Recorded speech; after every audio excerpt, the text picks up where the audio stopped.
Bonjour tout le monde et bienvenue encore une fois à cet enseignement sur le livre de l'Apocalypse. C'est notre 43e rendez-vous.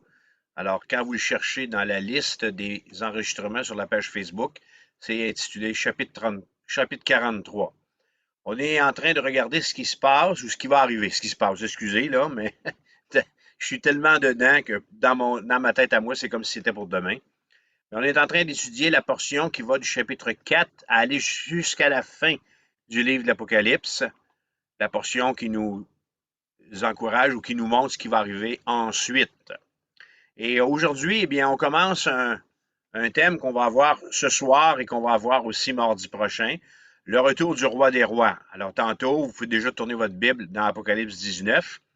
On va lire une première partie de texte qui va nous servir pour notre rencontre. Et puis la semaine prochaine, on va continuer avec la deuxième.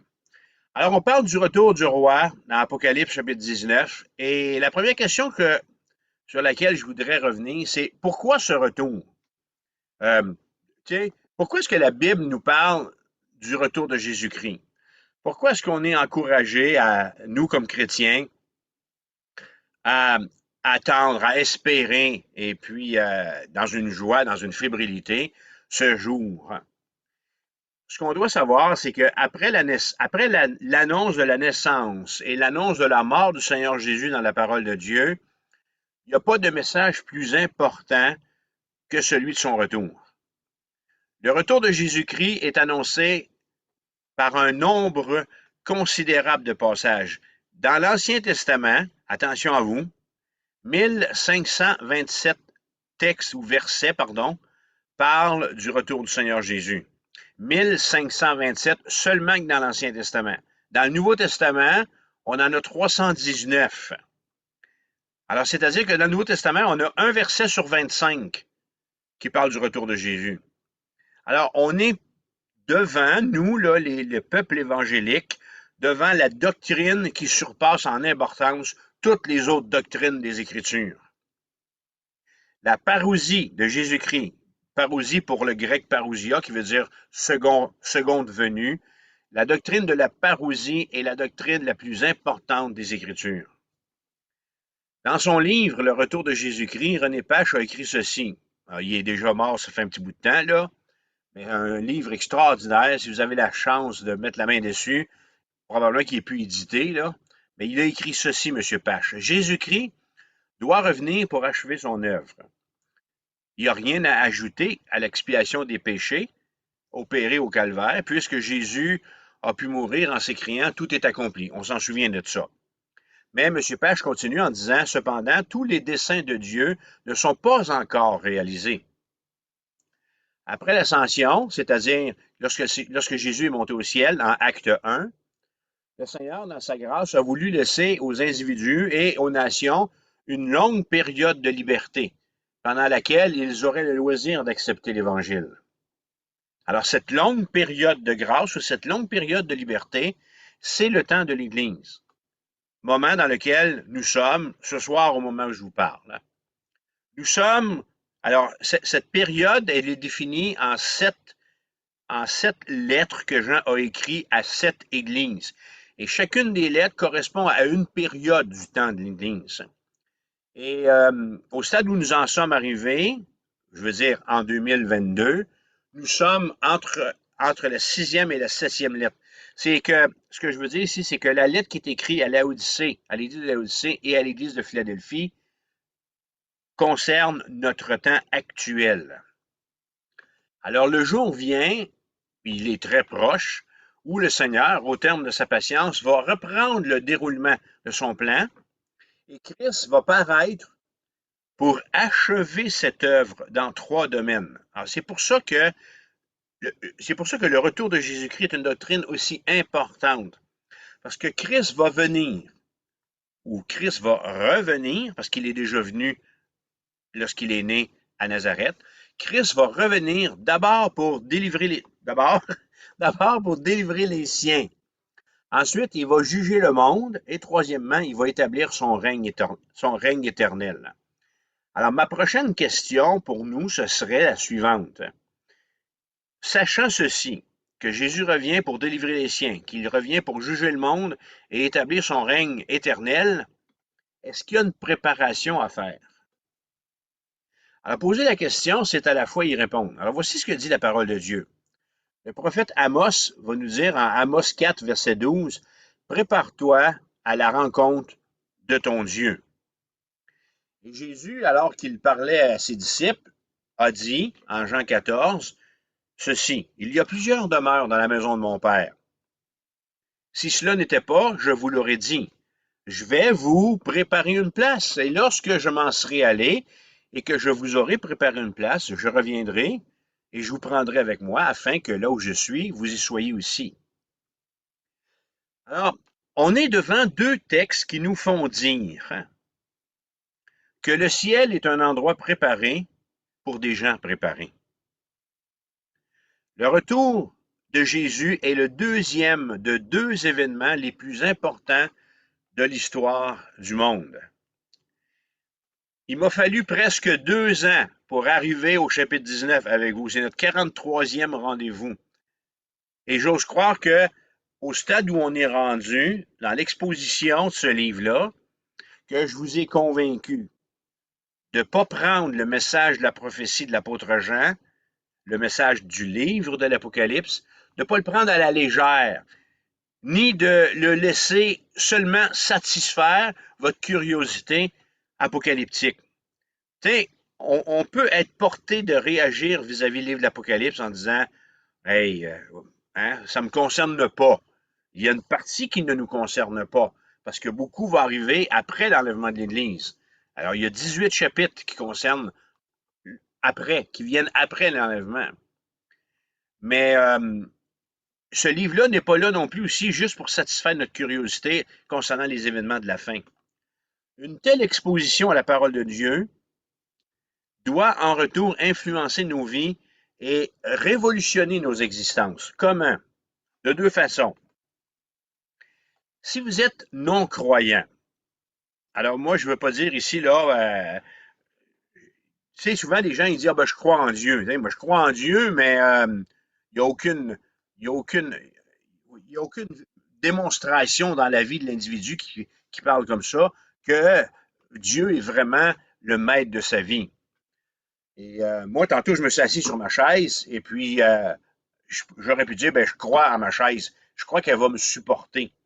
Alors, c'est trop facile de dire qu'on croit en Dieu et puis se comporter dans la vie de tous les jours en démontrant le contraire.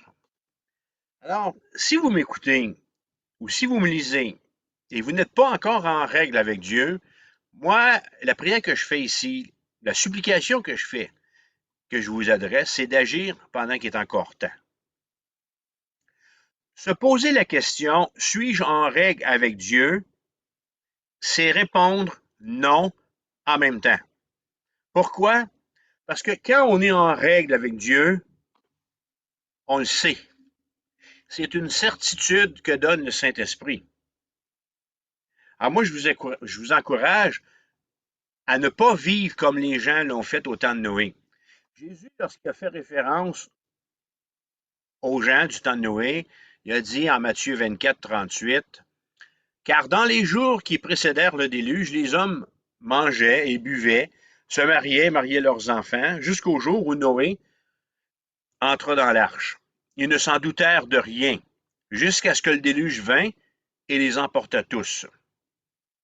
Il en sera de même à l'avènement du Fils de l'homme. » Alors, Jésus est assez sérieux, il est assez préoccupé par nous qu'il nous donne des avertissements de ce jour qui vient.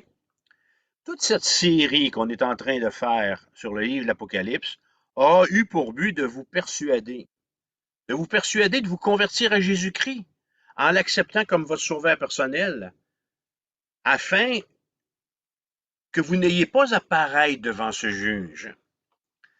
Voici une des lettres, en fin de compte, c'est la lettre qui est donnée à l'église tiède de Laodicée. Apocalypse 3, verset 16. « Ainsi, parce que tu es tiède et que tu n'es ni froid ni bouillant, je te vomirai de ma bouche.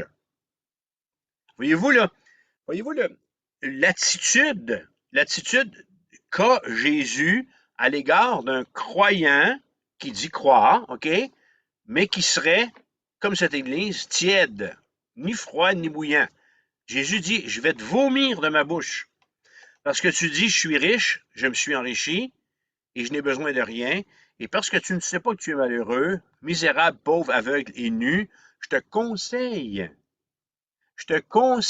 dit Jésus, d'acheter de moi de l'or éprouvé par le feu afin que tu deviennes riche et des vêtements blancs afin que tu sois vêtu et que la honte de ta nudité ne paraisse pas et un collier pour oindre tes yeux afin que tu vois.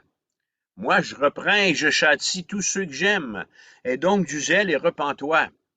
Voici, je me tiens à la porte et je frappe. Si quelqu'un entend ma voix et ouvre la porte, j'entrerai chez lui, je souperai avec lui et lui avec moi. Alors, si vous êtes non-croyant, si au stade où on est arrivé dans cette série-là, OK, où que vous soyez, n'importe quel moment que vous écoutiez cet enregistrement-là, et que vous n'avez pas cette certitude dans votre cœur, OK, que vous êtes en règle avec Dieu, se questionner, je le répète, c'est répondre non à la question. Quand on est en règle avec Dieu, on ne se pose pas cette question-là. On confesse nos péchés, puis on a un souci de plaire à Dieu, puis de grandir, puis de s'épanouir. Alors voici l'encouragement que je vous fais. Dans une simple prière, fermez vos yeux, là où vous êtes, et dites ceci. Père céleste, je reconnais que je suis pécheur, et je te demande pardon d'avoir, jusqu'à présent, dirigé ma vie loin de ta présence. Je crois que tu as envoyé Jésus-Christ sur cette terre, ton Fils Jésus-Christ sur cette terre, qu'il est mort pour moi sur la croix, que son sang a coulé pour le pardon de mes péchés, seule façon pour moi d'être sauvé et vivre avec toi pour l'éternité. Je t'ouvre la porte de mon cœur. Viens remplir ma vie. Je crois dès maintenant que je suis ton enfant et que ton Saint-Esprit vit en moi. Merci Jésus, car tu es mon sauveur. Je désire que tu sois le Seigneur de ma vie afin de me détourner du péché. Merci pour ton amour. Amen.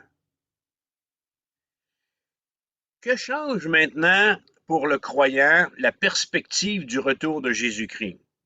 Alors, qu'est-ce que ça provoque, ou qu'est-ce que ça devrait provoquer, ou qu'est-ce que ça amène dans la vie d'un croyant, dans la vie de quelqu'un qui est né de nouveau, quelqu'un qui est passé par cette étape de la repentance, de reconnaître son besoin de pardon, d'avoir demandé pardon à Dieu et d'avoir reçu ce pardon au travers du sang de Jésus-Christ. Alors, si vous êtes croyant, la doctrine du retour glorieux de Jésus-Christ, la parousie, comme je vous l'ai dit tantôt, fait référence à l'établissement du royaume de Dieu.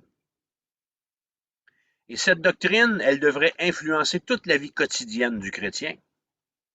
En réalité, le fait que Jésus revient pour rétablir son règne de 1000 ans, ça va être notre sujet dans 2 rencontres. Sauf que la deuxième rencontre est pour le mois de septembre. OK? Alors, alors le fait là, de savoir ça, cette doctrine-là, que Jésus revient pour établir son royaume, que je vais régner, que nous allons régner avec lui, devrait influencer notre quotidien. Voici une phrase que je partage dans le cadre du cours du Maître et son disciple. J'aime et j'obéis à Dieu le Père à cause de Jésus. Êtes-vous capable de répéter ça là où vous êtes? Je sais qu'on ne vous entendra pas, mais répétez-le avec moi. J'aime et j'obéis à Dieu le Père à cause de Jésus. Alors, je vais me contenter ici de vous laisser 2 pistes à suivre comme croyant dans l'attente de ce grand jour. Deux, deux pistes dans lesquelles je vous encourage à marcher, alors que nous autres, on attend l'enlèvement de l'Église et ensuite, un petit peu plus tard, 7 années plus loin, le retour du Seigneur Jésus. La première piste que je vous donne, c'est d'être vigilant et d'être prudent. Le Maître Jésus-Christ, le Fils de Dieu, revient. Dans quel état est-ce qu'on désire être trouvé? Ça serait assez gênant, hein, si Jésus venait nous enlever puis qu'il nous pognerait en flagrant délit de péché. Faites-vous-en pas. Si ça arrive, vous allez quand même être enlevé. Alors, on ne veut pas non plus que le Seigneur nous découvre endormis. Alors, l'apôtre Paul va dire en Romains 13, verset 1, « Cela importe d'autant plus que vous savez en quel temps nous sommes. » Je crois que après 43 rendez-vous ensemble, je vous ai convaincu du temps dans lequel nous sommes. Et là, Paul continue en disant, c'est l'heure de vous réveiller enfin du sommeil. Si vous dormez, si vous êtes un croyant qui s'est à côté de son râteau comme ça, puis qui dort sur le bord de la voie publique. Car maintenant le salut est plus près de nous que lorsque nous avons cru. La nuit est avancée, dit Paul, le jour approche. Non plus qu'il faut aussi se laisser égarer ou s'égarer. Alors, quand je vous dis d'être vigilant et d'être prudent, c'est un exercice journalier afin qu'on ne puisse pas s'endormir et qu'on ne puisse pas non plus s'égarer. Jésus va dire en Matthieu 24, verset 4, « Prenez garde que personne ne vous séduise, car plusieurs viendront en mon nom disant, c'est moi qui suis le Christ, et ils séduiront beaucoup de gens, au point de séduire, s'il était possible, même les élus. » Alors, oui, c'est possible qu'un élu soit séduit par le mensonge. Parce que le mensonge, la différence entre un mensonge et un éclair au chocolat n'est pas très grande. Les deux, sur le coup, ont l'air appétissants. Mais une fois qu'on a consommé le péché, il laisse un goût amer dans la bouche. Alors, comme croyant, je vous encourage à être vigilant et prudent. Vigilant pour ne pas vous endormir et prudent pour ne pas vous laisser séduire. Et deuxièmement, la deuxième piste, d'avoir une vie de victoire. Les fils et les filles d'un roi tel que Jésus devraient se comporter selon leur rang, nous dit la Bible. C'est-à-dire marchant d'une manière digne de Dieu qui nous a appelés à son royaume et à sa gloire. Pierre va écrire ceci en 2 Pierre 3, verset 11. Puisque donc toutes ces choses doivent se dissoudre, qu'elles ne doivent pas être la sainteté de votre conduite et votre piété. C'est pourquoi, bien-aimés, en entendant ces choses, appliquez-vous à être trouvés par lui, par Christ, sans tache et irrépréhensible dans la paix. Alors, je pense qu'on a assez, avec ces deux pistes-là, alors la vigilance et la prudence, ainsi qu'une vie de victoire, on a assez de matériel, on a assez de versets, on en connaît aussi par-dessus ça, pour être encouragé à veiller. Savez-vous ce qui arrive quand un chrétien se comporte comme un chrétien? Qu'est-ce qui arrive quand un chrétien vit comme un chrétien? Il éloigne de lui deux dangers. Alors, si vous vivez comme un chrétien, si vous vous comportez comme un chrétien, vous allez éloigner de vous le danger de la légèreté qui vous ferait dire que Dieu se contente du petit peu que vous avez à lui offrir. Alors, vous allez toujours être à la recherche. Paul dit, soyons fermes, inébranlables, travaillant de mieux en mieux. La vie chrétienne nécessite un effort. Alors, si vous êtes vigilant, si vous êtes prudent, si vous marchez de victoire en victoire, bien, la légèreté qui vous ferait dire que Dieu se contente de votre petite vie chrétienne ne sera pas là. OK? Vous ne serez pas tenté de vous dire ah ben, ouais, hey, regarde ça, oh, regarde ce que j'ai fait aujourd'hui, c'est bon, Seigneur, hein, mets ça dans la balance, bien plus pesant qu'un tel ou une telle. Non, non, non, non. Et ensuite de ça, ça va vous garder du découragement qui vous saisirait en voyant ce qui manque à votre pauvre expérience chrétienne. L'apitoiement. Il n'y a personne qui doit se comparer à son frère ou à sa sœur. On ne doit pas se comparer à Hudson Taylor, on ne doit pas se comparer à François Vermette, surtout pas, OK, en passant, surtout pas. On ne doit pas se comparer à personne, mais vivre ce qu'on a à vivre avec le Seigneur. Alors ça, c'était ma petite exhortation. Alors, on y va maintenant dans Apocalypse chapitre 19, parce que c'est important. Pourquoi je dis ça? Parce que c'est important qu'on réalise là, qu'on n'est pas devant n'importe quoi. Le retour de Jésus-Christ, c'est quelque chose. Quelque chose qui appelle une préparation. Apocalypse 19, versets 1 à 10. Et j'ai donné comme titre à mon enseignement des Alléluia célestes. Vous allez voir. Après cela, j'entendis dans le ciel comme une voix forte d'une foule nombreuse qui disait Alléluia! Le salut, la gloire et la puissance sont à notre Dieu, parce que ses jugements sont véritables et justes. Car il a jugé la grande prostituée qui corrompait la terre par son impudicité, et il a vengé le sang de ses serviteurs en le redemandant de sa main. Et ils dirent une seconde fois Alléluia! Et sa fumée monte au siècle des siècles. Et les 24 vieillards et les 4 êtres vivants se prosternèrent et adorèrent Dieu assis sur le trône en disant Amen, Alléluia. Et une voix sortit du trône disant Louez notre Dieu, vous tous ses serviteurs, vous qui le craignez, petits et grands. Et j'entendis comme une voix d'une foule nombreuse, comme un bruit de grosses eaux et comme un bruit de fort tonnerre disant Alléluia.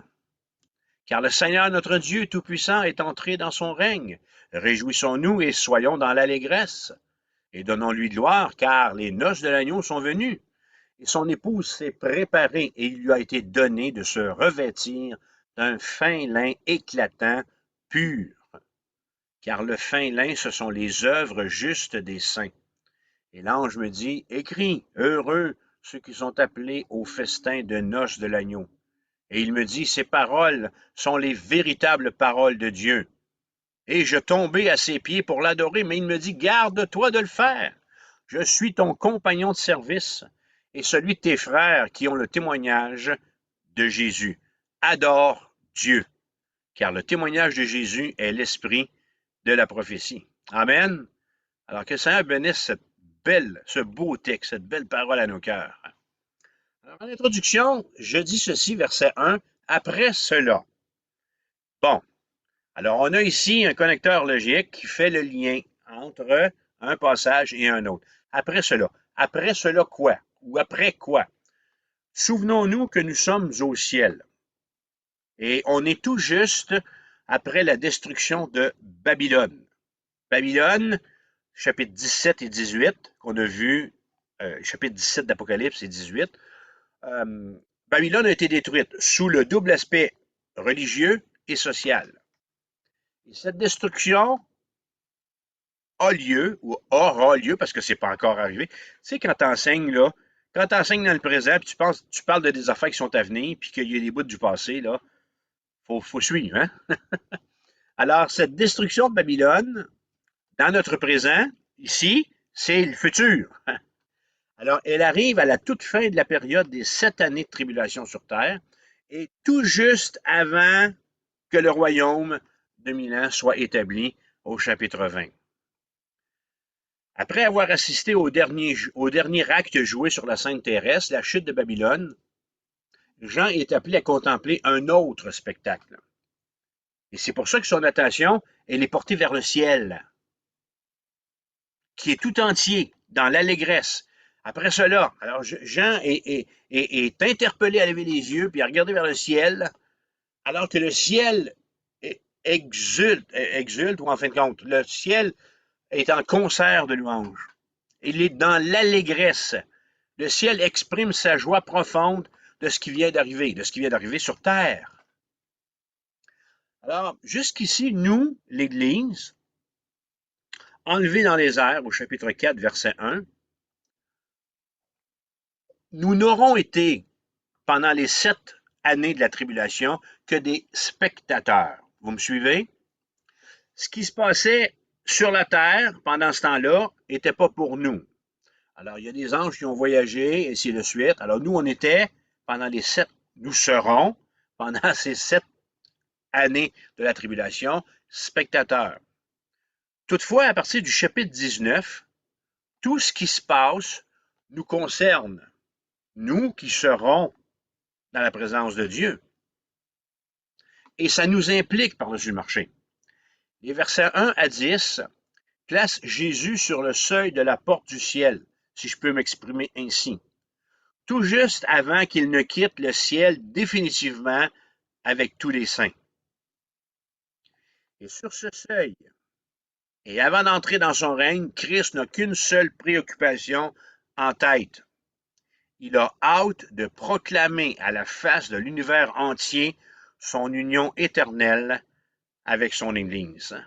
Il est content. Le moment de son départ est arrivé. On retourne sur la terre. C'est quelque chose. Alors, mon premier point, c'est Alléluia, Amen, versets 1 à 6. Alors, il y a une première question qui m'est venue à l'esprit. Qui sont d'abord tous ces gens qui expriment ainsi, sans gêne, leur reconnaissance devant la chute de Babylone? Alors, vous avez vu dans le texte, il y a pas mal de monde et il y a beaucoup de réjouissance. Alors, versets 1 et 3, Jean écrit une voix forte d'une foule nombreuse. Et là, ce qu'il fait ici, l'apôtre, c'est qu'il est en train d'identifier toutes les créatures angéliques du ciel. Tout le monde. Les innombrables, les millions de saints anges qui forment ici un chœur majestueux et impressionnant en nous donnant un premier et un deuxième Alléluia. Alors Jean est en train de les identifier. Il y a une foule innombrable, des millions d'anges. Verset 4. Il identifie un deuxième groupe, les 24 vieillards. Rappelons-nous, lorsqu'on a étudié ça au début du livre, les 24 vieillards sont les représentants de l'Église. Il y a les 4 êtres vivants qui sont des anges, des chérubins, qui à leur tour nous donnent le troisième Alléluia. Verset 5, une voix sortit du trône disant « Louant notre Dieu ». Il s'agit d'un autre ange.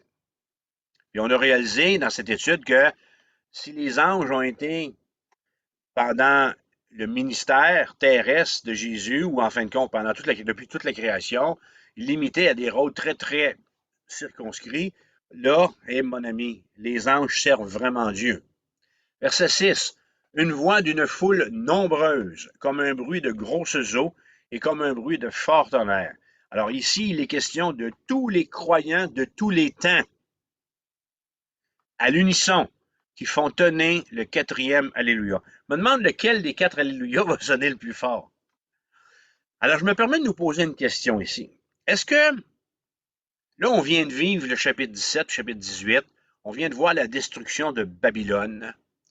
Est-ce que c'est correct pour nous? Est-ce que c'est bien séant de se réjouir de cette façon-là du malheur d'autrui?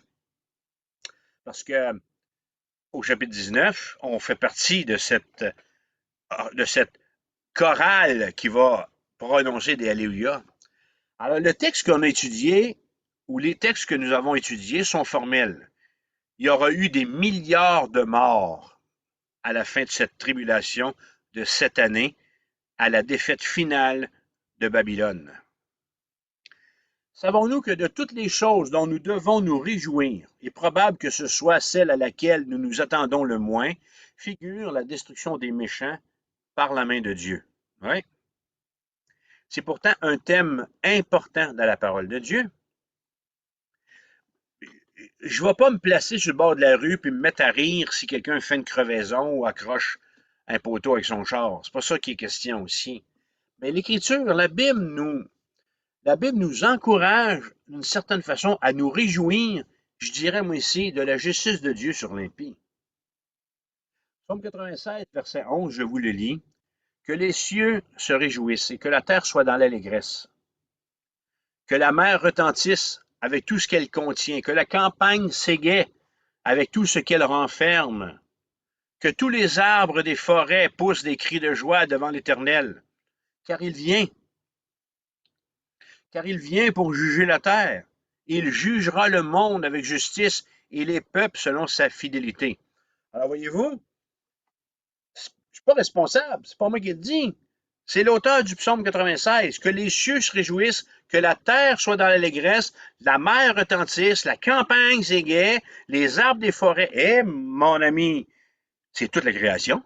Hein? C'est toute la création. Puis tout cet appel à la louange dans le psaume 96 a comme cause parce que Dieu vient pour juger la terre. pour juger le monde avec justice. Paul va dire dans Romains 8, verset 19, aussi la création attend-elle avec un ardent désir la révélation des fils de Dieu.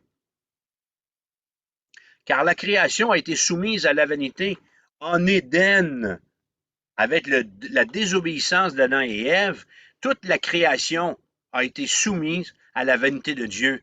Ça va des animaux, ça part de l'être humain, en passant par les animaux, puis en passant par vos rosiers, puis en passant par toutes vos plantes, ainsi de suite, vos arbrisseaux, toute la création a été soumise, non de son gré, dit Paul, mais à cause de celui qui l'a soumise, avec l'espérance qu'elle aussi sera affranchie de la servitude, de la corruption.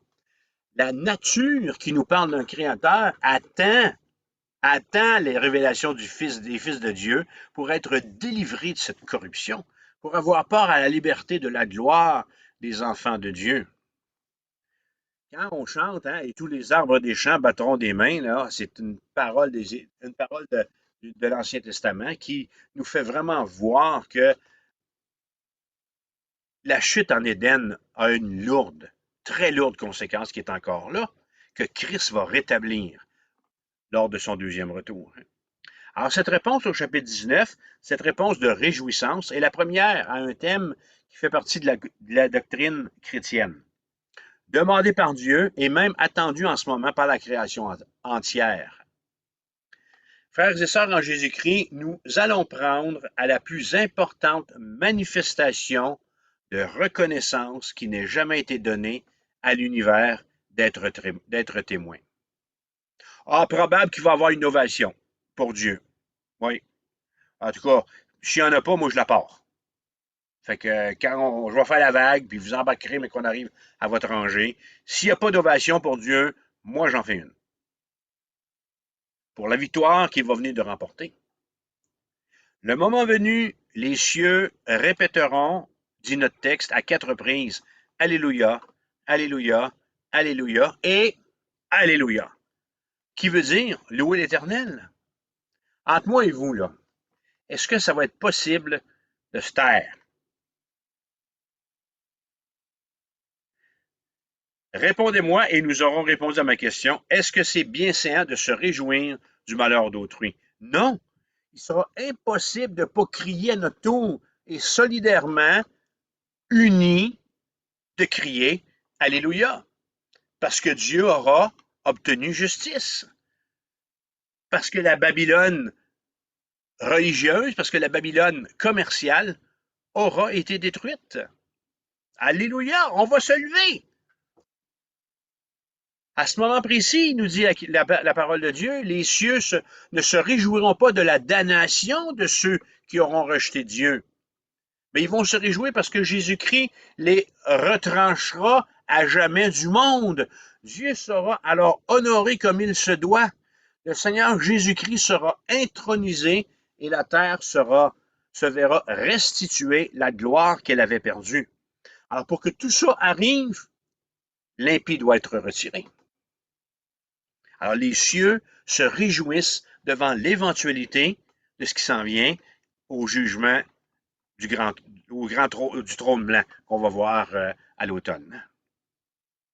Les cieux sont en effervescence devant le roi qui vient pour établir son royaume sur la terre.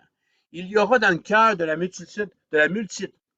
multitude céleste du chapitre 19 tant de reconnaissance qu'ils ne seront en mesure que de prononcer que 2 mots.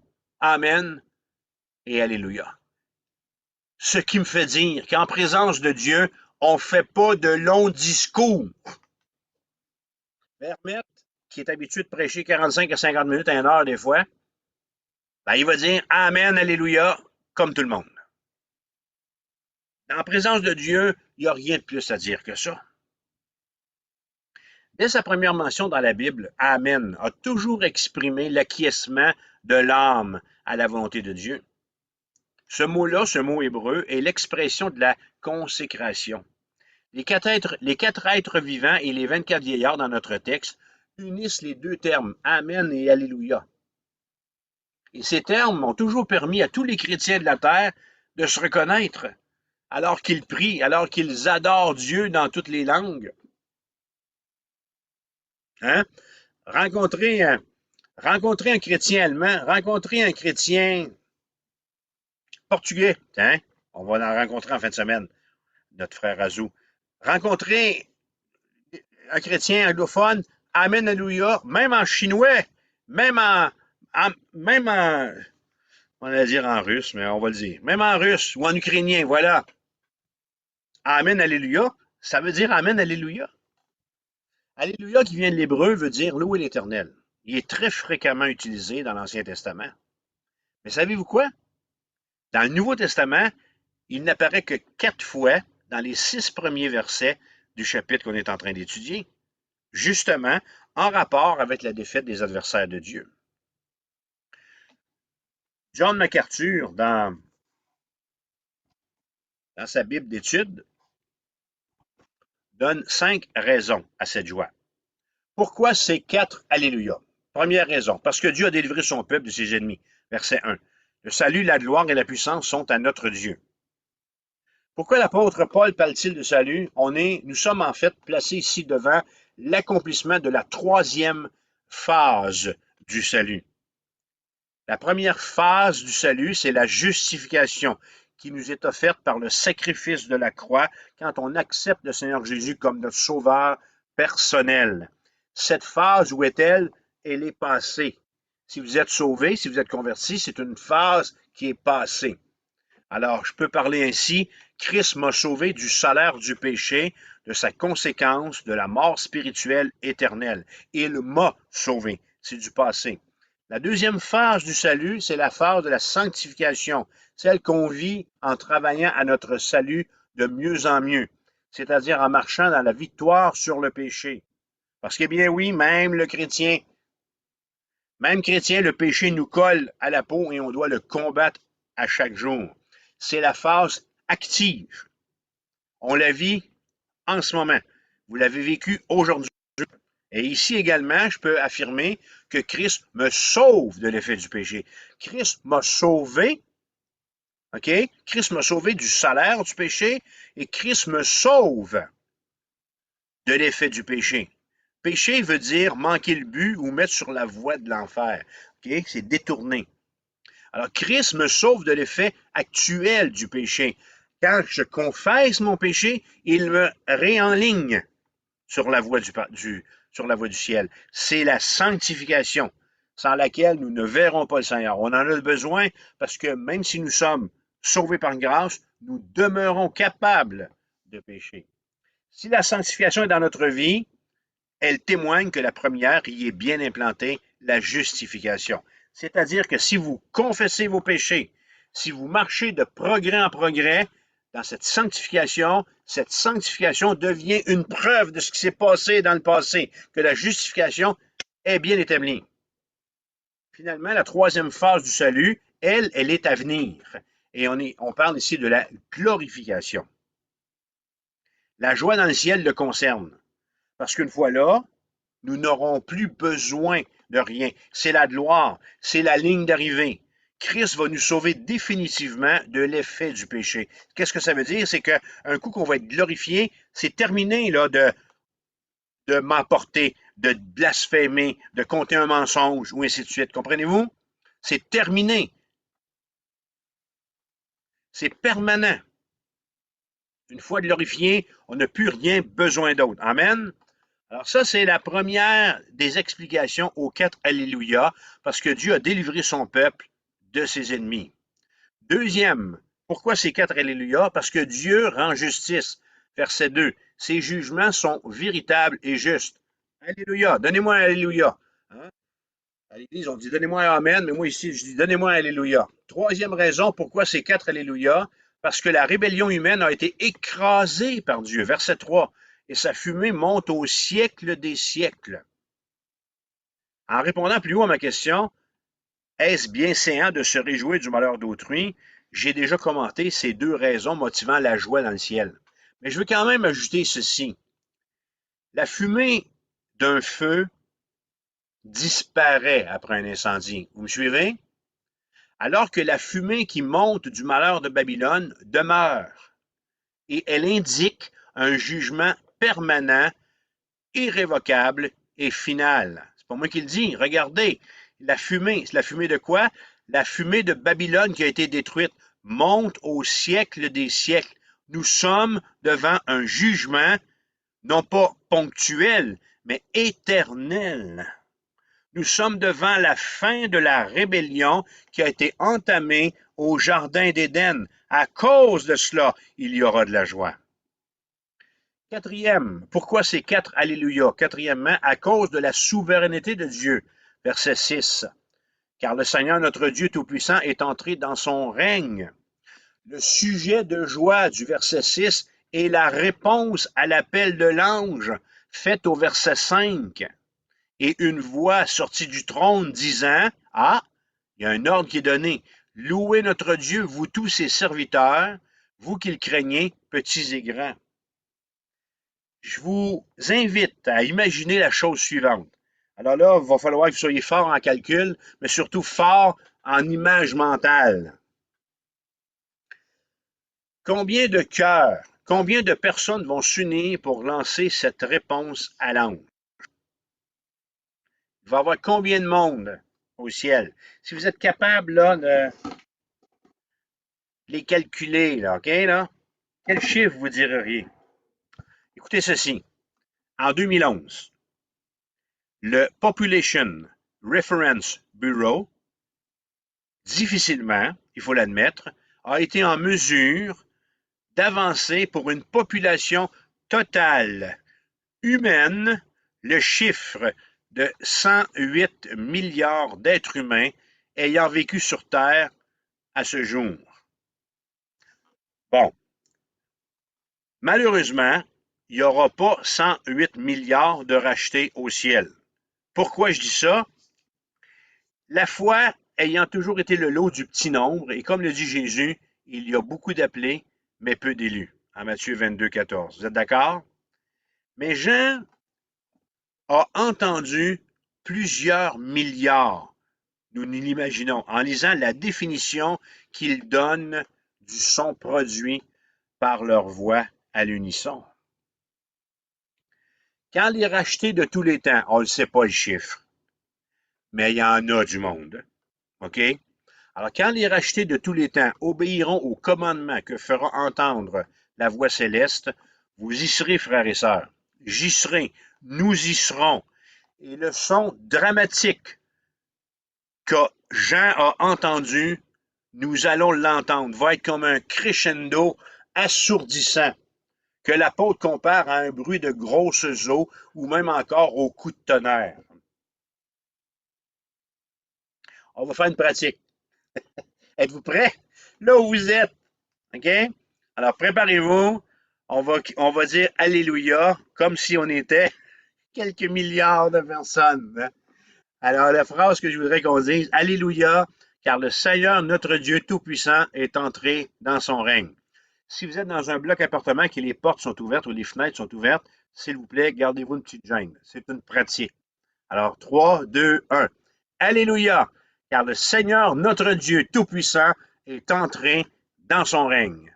Amen. Ah, j'ai donc hâte à la vraie démonstration. Alors, dans la suite des raisons qui motivent la joie dans le ciel, il y a un événement qui se profile et qui est également responsable de cette joie. Quel est-il? C'est la cinquième raison. Pourquoi ces quatre Alléluia? Parce que Dieu communie avec son peuple. OK? Les yeux dans les yeux. Verset 7. Les noces de l'agneau sont venues. Avez-vous déjà vu, vous autres? Avez-vous déjà vu, vous autres, des époux qui se tiennent à 100 pieds l'un de l'autre? Ben non. Alors, il va y avoir une proximité. On va avoir une proximité avec Dieu, avec le Seigneur Jésus. C'est incroyable. Les noces de l'agneau sont venues et son épouse s'est préparée. Alors, ça, c'est concernant la définition de cette joie-là. Maintenant, regardons versets 7 à 10, la noce proprement dite, les noces de l'agneau. Dans l'Ancien Testament, le mariage constituait la plus grande célébration et le plus grand événement social des temps bibliques. Alors, pour comprendre ce merveilleux passage, il faut nous remettre en mémoire la façon dont était célébré un mariage juif. Alors, on peut y distinguer 3 étapes. Puis là, je ne suis pas très au fait des mariages juifs contemporains, mais c'est peut-être encore comme ça, OK? Mais d'abord, ce qu'on voit, c'est qu'il y a une première étape de fiançailles. Et là, si vous vous rappelez, Joseph et Marie, OK? Ils sont promis, mais ils sont dans la période de fiançailles. C'est dans cette période-là, pardon, que Marie, par la vertu du Saint-Esprit, tombe enceinte. Alors, première étape, tout commence par les fiançailles, qui était un lien bien plus fort que nos fiançailles modernes, occidentales.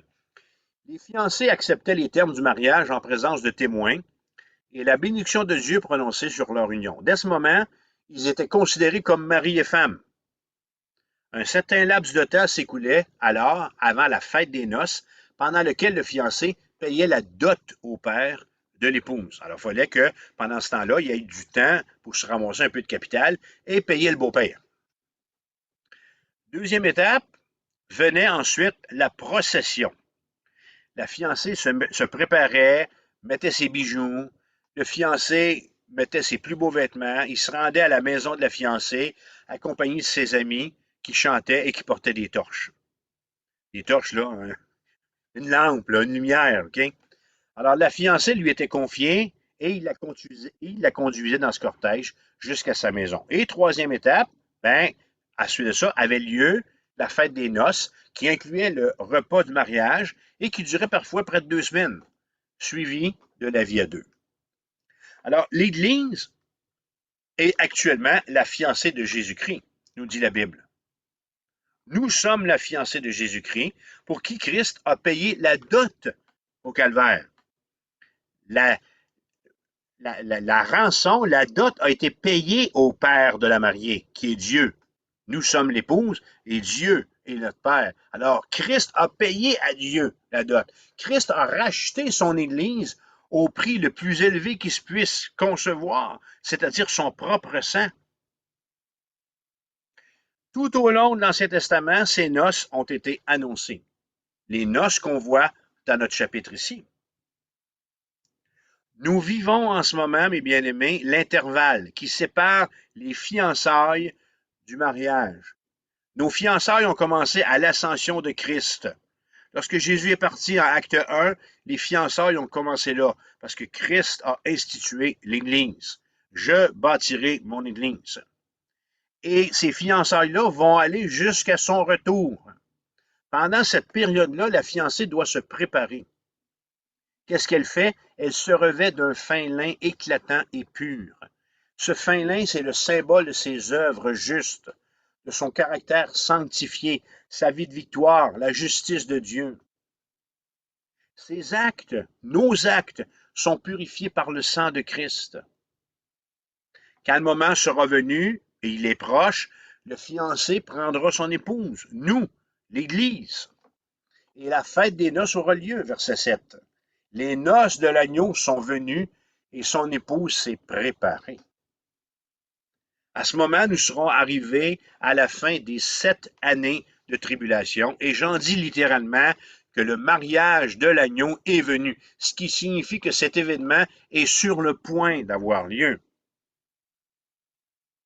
L'Église que nous sommes est prête pour cette immense célébration dont le début coïncide avec l'établissement du règne du Christ sur terre. Savez-vous quoi? Préparez-vous, parce que c'est pas une noce qui va durer 2 semaines, comme les noces dans la tradition juive. Le banquet du chapitre 19 signifie la fin de la cérémonie. Alors, je veux relever 2 détails concernant ce repas de noces. Premièrement, ce repas symbolique va commencer au moment de l'établissement du royaume terrestre millénaire et le voyage de noces va durer 1000 ans. 1000 ans pour finir par la félicité éternelle dans le nouveau ciel et sur la nouvelle terre.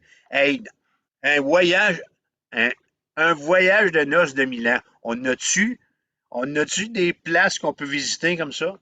Deuxième détail, presque ironiquement, tellement que nous pouvons être loin de la vraie signification de ce qu'est la fraternité, dans cette éternité, les distinctions seront effacées et ce seront tous les rachetés de tous les temps qui constitueront l'épouse de l'agneau et qui seront mariés à l'Éternel. Hey, si Dieu n'a pas inventé l'humour, là, je ne sais pas, là, mais c'est pas pire pantoute. Ça veut dire quoi, ça? Ça veut dire que pendant les noces, pendant le voyage de noces qui va durer 1000 ans, tous les chrétiens avec qui on ne s'entend pas vont être à la table avec nous autres, vont être dans le voyage de noces avec nous autres. OK? Ils vont nous demander de faire des selfies avec leur téléphone intelligent, eux autres aussi.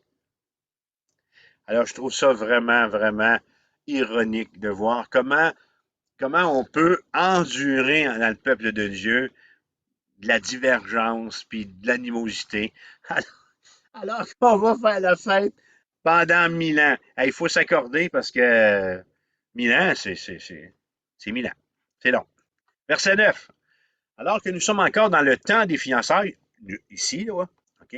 Le temps des préparations, la Bible dit heureux ceux qui sont appelés au festin des noces de l'agneau. Alors, ces bienheureux font partie des invités au festin des noces de l'agneau qui aura lieu sur terre au moment où Jésus va établir son royaume. Qui sont ces heureux? Alors, il ne s'agit pas de l'épouse. Hein?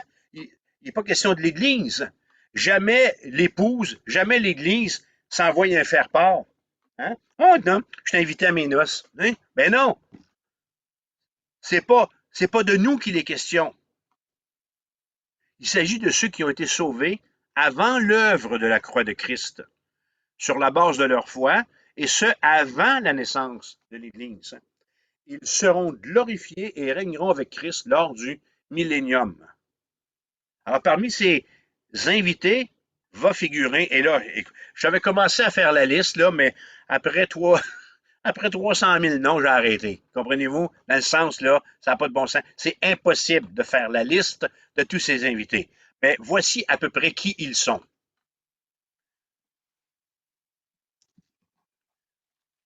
Les croyants de l'Ancien Testament. OK? Voyez-vous ma Bible? OK? Alors, les croyants de l'Ancien Testament, il y en a un char. Les prophètes. OK? Tous les héros de la foi d'Hébreux, chapitre 11. Jean-Baptiste. Les milliards de saints martyrs de la tribulation. Les croyants qui vont survivre à la tribulation, qui vont entrer dans le royaume en vie, c'est-à-dire dans leur corps terrestre.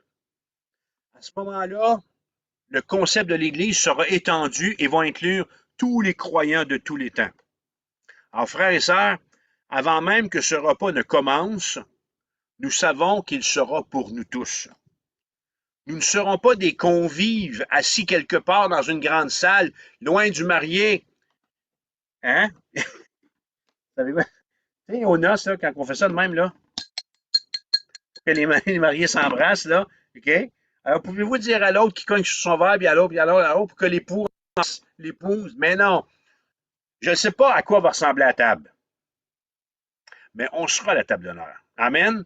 Je ne sais pas comment ça va fonctionner, parce que avec nos yeux temporels puis notre esprit fini, hein, nous autres, on voudrait bien placer des tables comme ça, puis nassir 40 chaque bar, alors 4 x 4, 160 personnes. Mais non, on est des milliards.